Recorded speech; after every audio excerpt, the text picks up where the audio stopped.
Hi, Jay Carper from American Torah, and still in Proverbs chapter 5. And I want to read to you verses 21 through 23.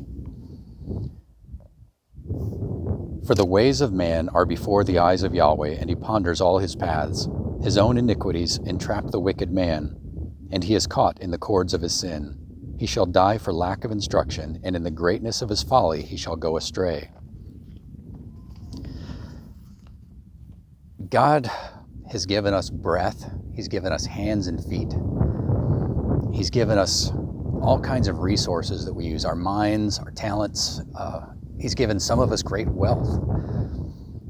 But the big question for you is, what are you going to do with it?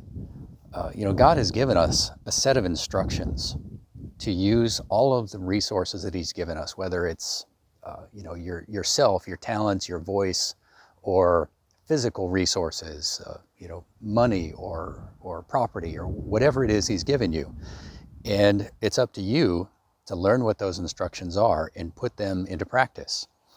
Back in Numbers 32, let me pull that up real quick. Numbers 32, verses 20 through 23. This is Israel is getting ready to go into the promised land, and Moses is talking to them. He says, if you do this thing, if you arm yourselves before Yahweh for the war, and all your armed men cross over the Jordan before Yahweh until he has driven out his enemies from before him, and the land is subdued before Yahweh, then afterward you may return and be blameless before Yahweh and before Israel, and this land shall be your possession before Yahweh. But if you do not do so, then take note, you have sinned against Yahweh, and be sure your sin will find you out. So you have to take the instructions that God gave you, and you have to put them into practice in your life and use the resources that God has given you for the task that he has given you. You can be like David or like Joshua. God gave both men immense talent and wealth. They used it primarily for the sake of the people, for the nation of Israel. They used it for God's kingdom.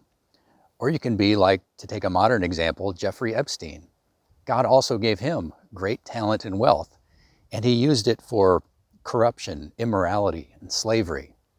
And his end wasn't a good one. I don't believe that he killed himself. But his sins did catch up with him, and the worst is almost certainly yet to come for Epstein. So take what God has given you and use it wisely. Use it for God's purposes, not just your own.